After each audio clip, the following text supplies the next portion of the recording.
the legendary Suge Knight speaks on Tupac allegedly being violated while in prison. He came to tell the truth, the whole truth, and nothing but the truth. Tap in.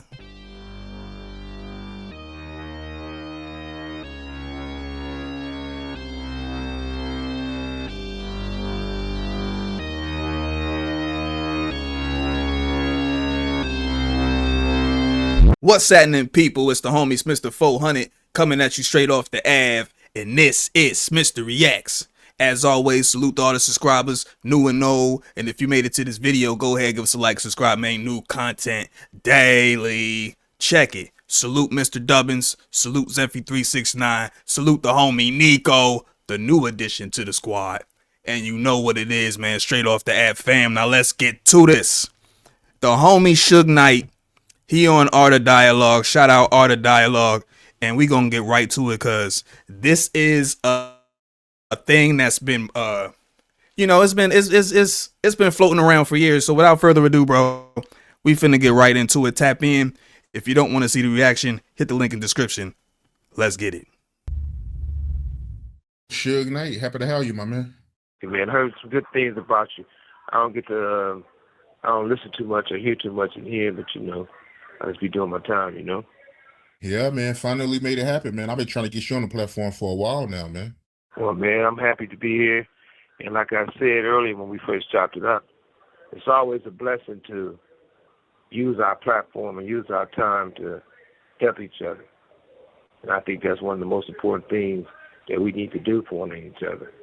For all, Yes, indeed. So I got to ask you, man, I don't want to waste no time. It's been a rumor going around that Pac, he was violated in prison, and people, they're alleging that you confirmed this. Can you speak on that? Now, this is the thing. There's no way to my knowledge that Tupac ever been violated in prison. When I went to go see Pac for the very first time, and it was his wife named Keisha who made sure I went to go visit him. When I went to go see Pac, it wasn't even about signing him to death row or getting him out of prison. I went to go visit him because he said he needed to see me. When I went to go visit Pac, he said he was never going to rap again. It's over. He said he had no bread. His mother didn't have a place to live. He had something he's publishing. He'll do whatever. And I told him, no, I ain't going to take advantage of it when he's up against it. And he should never say he would never rap again. He's too much incredible of a rapper. He got too much influence. And I always felt the same way. He's one of the best rappers to ever do it before he came to death row. And I'm quite sure if it was a situation where he was violated or something,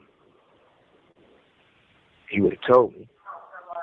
Because I was here to go there anywhere he needed to go there. I ain't from New York, but I got a lot of good friends from New York. So if I say we're going to go, they're going to go. And whoever with them is going to go. I never read anything about Tupac being violated. But I'm going to say it like this. Pac is a real one. And if anybody can get beat up sometime, 10 motherfuckers can beat somebody up.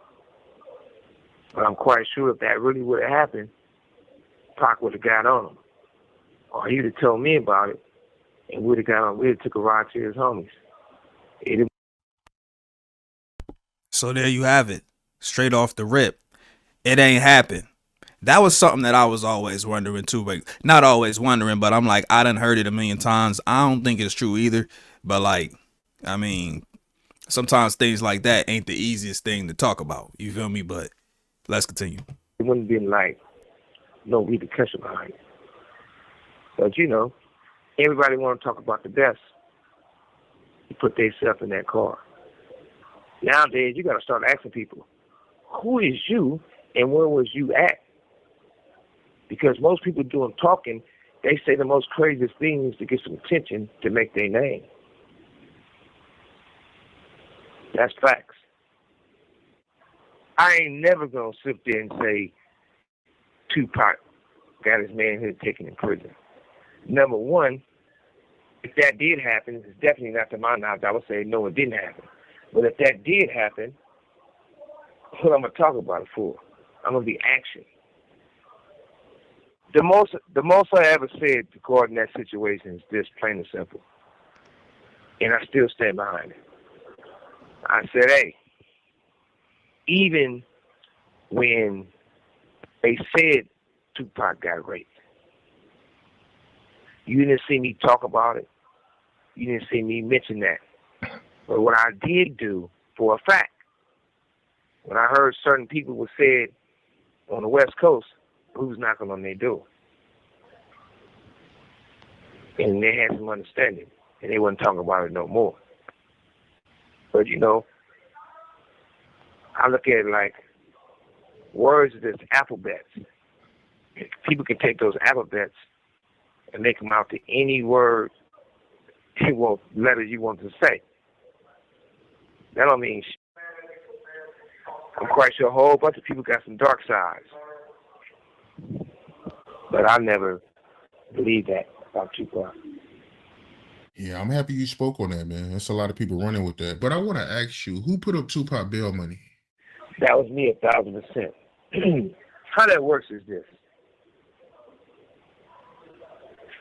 I got to deal with Interscope. When I came to Interscope was on their way out. If you go before me doing a deal with Interscope, nobody can tell you who Interscope was, Ted Fields, or Jimmy Iovine. I know black motherfuckers. Like I told Interscope, not only will I make Death Row worldwide, I'm going to make Interscope worldwide. The Chronic was already done. 187 on the Undercover Cop was already done on that soundtrack before I even went to Interscope. My situation with Interscope is this. They basically work for me. Because if they do what Simon says, they're going to listen what he wants. So, a lot of times, buying stuff with a Death Row check came with a whole bunch of problems. That's a black-owned company. Buying stuff with a Universal or at the time it was MCA or Interscope check, that's a public trade company with white people. So Interscope always owe me money every month, and they have a bankroll of my money.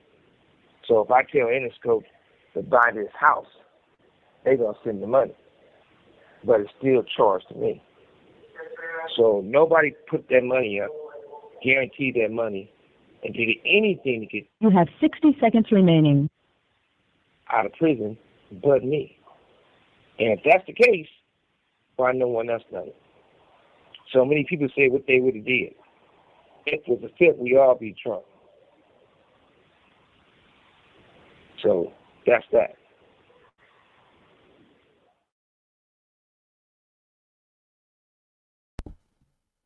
And that's that. Salute the Suge, man. Putting up the bread. Like, a lot of people would have took advantage of him in that particular, space, especially today. Like, if someone, I mean, yeah, most execs, most labels, yeah, they would have definitely took advantage of him. I was thinking about the situation where, like, as far as helping people like that, they talk about Jay-Z helping people like that. You feel me? Yeah, I was just trying to think, like, who today would be that type of a person, but at the same time, we done heard some things about Rock Nation, so, but that is the same type of let me show you love energy, that I could relate that to in today's time. But yeah, man, salute to Suge for that, man, because imagine if Pac didn't rap, man, talking about he wasn't gonna rap no more. Like, nah, we wouldn't have got all that classic ish that we got. You feel me? How do you want it? Like, all that 6-month run that he went on, he was recording all that crazy, all that crazy intense focus. We wouldn't have got that, you know. So gotta clap it up for Suge Knight for keeping the homie Tupac rolling and in motion. You feel me? And adding him to the whole, you know, death row thing, because they were turned up back then. Snoop did have it lit, you know. Chronic did have it lit. So yeah, man. But if you made it to this point in the video, go ahead, give us a like, subscribe, man. Salute to all the subscribers. Thank you for tuning in this far. You feel me? It's the homie Smitster 400. This has been Smitster Reacts signing off. Y'all have a good one wherever you at, all around the world, and stay tuned for new videos. We gonna keep them coming, baby. Owie.